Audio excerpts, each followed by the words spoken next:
छा नालो आहे तव्हांजो? रतन सोलंकी। छा मसइलो थियो? मसइलो मुंहिंजे घर वारे खे क़तल कयो 3 साल अॻु में जी हुन जी वजह सां प्रेशराइज़ कंदा रहिया आहिनि। मुंहिंजा 3 माण्हू राति पुलिस वधी वई आहे राति देरि खां पोइ।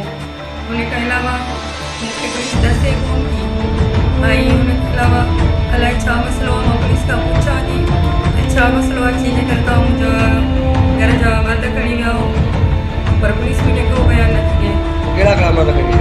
मुंहिंजो ॾेर अलियास सोलंकी, गुलाब सोलंकी ऐं गुलज़ार सोलंकी छा था चवनि?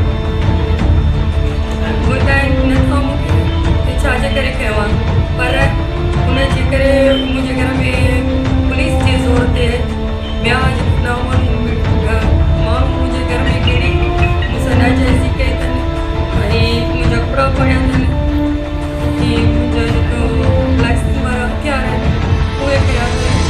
मूंखे पुलिस जे करे ॿिया माण्हू तंग करे रहिया आहिनि। छा मुतालबो आहे तव्हांजो? मुंहिंजो मुतालबो आहे एसपी खां, IG सिंध, DIG हैदराबाद ऐं SSP दादू त जेको बि आहे सभु जांच कई वञे।